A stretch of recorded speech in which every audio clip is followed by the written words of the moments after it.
The Ada Lovelace Institute began working on biometrics in the summer of 2019, which you might recall was the time at which facial recognition seemed to leap from our smartphones and our televisions into our streets. The combination of recent advances in machine vision and the proliferation of off-the-shelf image recognition products meant that facial recognition was suddenly, seemingly everywhere. From the Hong Kong protests to police trials in Romford and South Wales. There were stories of deployment by police in the US, in India, in the UK, and there were facial recognition bans in Sweden and San Francisco. And legal challenges were brought here by Liberty and Big Brother Watch, and there was rising public outcry and demonstration as well in a range of different countries. In a way, facial recognition emerged as the most visceral instantiation of the just over the horizon AI technologies. It was as if the future was already here, and it was a reminder that we were, in a way, ill-prepared to grapple with the complex legal, technical, and societal questions that those types of technologies raise. We're fortunate to have with us today experts who are engaging with some of those complex questions. And before I turn the floor to them, I want to take a few moments to just speak briefly to three things. The first is the importance of a nuanced debate. The second is the range of questions we need to be asking as part of that debate. And the third is the process we should follow in order to answer those questions. The spectre of facial recognition and all that invokes has grabbed the public attention and concern. Yet there are big differences between the facial recognition on your phone and that that's being used by the police. The use of facial recognition by Chinese authorities to detect and target Uyghur populations is something very different from its use by Indian authorities to locate missing children, or British authorities to find people with outstanding warrants. It's a different thing for supermarkets to use facial recognition to detect undesirable customers, as they're doing, than for airports to use it to speed up check-in processes, which is also happening. And then it's a different thing altogether for the security services to use that same technology. It's also different for the police to apply facial recognition to historic CCTV footage to search for a particular suspect than it is for them to use it at demonstrations or football matches to scan against a watch list of people of interest. Some of those differences are visceral differences. I feel differently about using facial recognition to unlock my iPhone than I do to it being deployed on the CCTV system in my apartment building, for example. Some of the differences relate to the technical functioning of the system. So software which detects faces but doesn't match them against a watch list is something completely separate from software which, for example, detects particular facial expressions and seeks to infer from them characteristics such as happiness or violent intent. The origin of a specific type of technology is also relevant in some instances. So we've seen media reporting suggesting particular concern about the spread of Chinese facial recognition technology. And the future of the technology is also important. So we're talking about not only the purposes for which it's being used now, but other purposes to which it may be put in the future.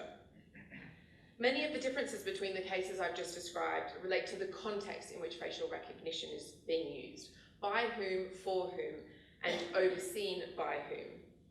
And this is something we found out when we undertook a public attitude survey last year. We found vast levels of differences in levels of public confidence and comfort with facial recognition technology, where it was used by public authorities versus private authorities, where it was used in the public benefit or deployed in service of public interest, I suppose you could say, versus where it was deployed in the service of things like convenience or private sector benefit. And I think that that's a really important reminder that we shouldn't necessarily lump this conversation under one banner and seek to describe what is in fact many different technologies with only one term. Each use case invokes different legal, technical, and societal factors that are relevant to the calculation of how invasive or beneficial or problematic or critical the technology might be. From this, we conclude it's problematic when choices around facial recognition and other biometrics technologies are framed in all or nothing terms. Absolutist positions such as complete bans on the one hand, or claims that the technology is already here and nothing can be done to stop it on the other, are neither constructive nor appropriate for designing technology policy that truly strikes a balance between a range of often competing social values. It also hampers individual agency when decisions about technology are positioned either as inevitable or where people are deprived of the choice to decide on which conditions technology should be deployed. So, what questions should we be asking to ground this nuanced debate? Historically, technology has been developed and deployed in answer to one specific question: what can we do? In recent years, however, there's been an emerging consensus that a more appropriate question to ask is, what should we do? What should we do about facial recognition and other biometric technologies like it? Whose interest should prevail? How should it be used, if at all? And who should get to answer that should question? Well, there is only one way to eat that elephant, and that is one bite at a time. And the first bite we might take of that debate is to ask about how good the technology itself actually is. Does it work? Is it reliable? Is it biased? Groundbreaking research by Joy Bulo-Lamwini from the MIT Media Lab in 2017 first demonstrated that inaccuracies in facial recognition exist when recognizing women and people of color. And a further study by the National Institute for Standards and Technology, NIST, last year, of 189 facial recognition algorithms found higher rates of false positive for Asian and African American faces than for Caucasian faces. Independent observations of police trials in the UK by experts such as Professor Pete Fussy have also revealed concerns about accuracy of the tech that's being used here. And when it rolled out its live facial recognition policy last week, the Met Police acknowledged that although they say their system displays no racial bias, it does display gender bias. So we already see a range of technical concerns with facial recognition technology. But at the same time, those technologies are improving year on year. And while we should continue to look for ways to establish, test, and continually verify the accuracy of technology, issues related to accuracy, bias, discrimination, and false positives are only one piece of the puzzle. And focusing exclusively on them risks obscuring other more challenging questions. And meanwhile, we're only still eating one bite of that elephant. So what are the other questions we need to be asking? Very briefly, there are questions around legality. Does facial recognition meet the requirements of current regulatory frameworks, including human rights? Are the current regulatory frameworks sufficient or adequate? Or do we need new regulation, new policy to keep pace with technological innovation? The second set of questions is around efficacy. Is the use of facial recognition effective at delivering the outcomes intended? Is there demonstrable and independently verifiable evidence of its efficacy? Are there other methods that are effective but less intrusive? And what are the relative benefits and harms, and how do we think about those trade-offs? The third area is around social impact. Will the deployment of this tool disadvantage or harm certain groups in society? How will its use affect decision-making and the allocation of public funds? What potential is there for it to exacerbate historical structural inequalities? The fourth is around public legitimacy, as Baroness Kidron rightly pointed out. How do we ensure that there is trust in this technology? How do we ensure that it's legitimate and trustworthy? Is it considered legitimate and trustworthy by specific groups who may be uniquely affected by it? The fifth is around longer-term implications. Will this pave the way for more generalized use of facial recognition or other biometrics technologies? What is the impact of the normalization of surveillance and persistent identification?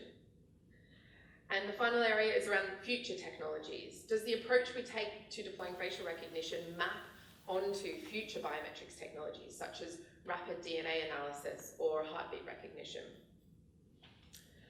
Some of these questions will be answered by ongoing independent research, as many of you are involved in, and some will be answered by legal cases brought by campaigning organisations.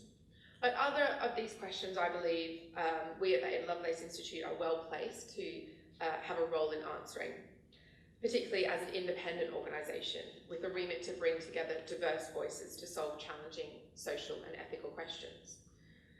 So we're doing three things. The first is we're commissioning an independent legal review, and Matthew Ryder, QC, who we've commissioned to do that, will speak to you about that shortly.